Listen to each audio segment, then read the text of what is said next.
ఈ spread sheet లో employee number, city, name ఉంది. ఎంప్లాయీ యొక్క నంబర్ ఇచ్చినప్పుడు లెఫ్ట్ సైడ్ ఉన్న సిటీ డిస్ప్లే చేయాలన్నమాట. దీనికి మనము చాట్ జీపీటీ లో ఫార్ములా అడుగుదాము, కాపీ పేస్ట్ చేసి తెలుసుకుందాం. డేటా వచ్చేసి ఎంప్లాయీ నంబరు B2 నుంచి B26 వరకు ఉంది. ఇట్స్ రిలేటెడ్ సిటీ వచ్చేసి A2 నుంచి A26 వరకు ఉంది. ఎంప్లాయీ నంబర్ ఇచ్చినట్లయితే ఇట్స్ రిలేటెడ్ సిటీని డిస్ప్లే చేయడానికి ఫార్ములా ఇయ్యి. చూడండి ఇక్కడ X lookup D2 B2 to 26 B26 A2 to A26. ఇక్కడ D2 ఎందుకు ఇచ్చిందంటే ఇక్కడ మనం ఒక నంబర్ డైరెక్ట్ ఇచ్చేస్తే ఆ ఒక్క నంబర్ కే పనికొస్తుంది. ఇప్పుడు D2 ఇచ్చింది కాబట్టి D2 లో ఏ నంబర్ రాస్తే ఆ నంబర్ కు సంబంధించిన సిటీని డిస్ప్లే చేస్తుంది అన్నమాట. చూడండి ఫార్ములా వచ్చేసింది X lookup D2 B2 to B26. అంటే ఇక్కడ ఉన్న ఈ D2 లో ఉన్నది ఇక్కడ వెతది అనమాట. అంటే ఎంప్లాయీ నంబర్ ఇక్కడ వెతికి నంబర్ ఇక్కడ ఏదైతే ఇచ్చినామో ఇక్కడ అది ఫైండ్ అవుట్ చేసినప్పుడు ఈ అరే లోపల ఆ సిటీని A2 నుంచి 26 లోపల సిటీ రేంజ్, ఇదేమో సిటీ ఉన్న రేంజ్, ఇదేమో ఎంప్లాయీ యొక్క నంబర్ ఉన్న రేంజ్ అనమాట. అది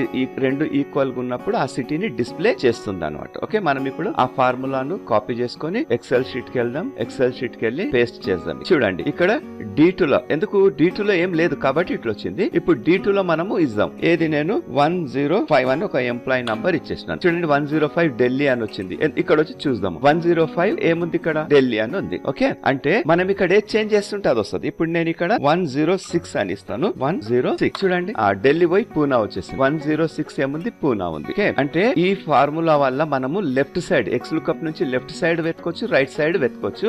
వి లుకప్ నుంచి ఓన్లీ లెఫ్ట్ సైడ్. మనం దీనికి సంబంధించిన X lookup, V lookup, H lookup ఇవన్నీ రేపటి వీడియోలో క్లియర్ గా చూసుకుందాం. Thank you for watching this video. Please like, share and subscribe.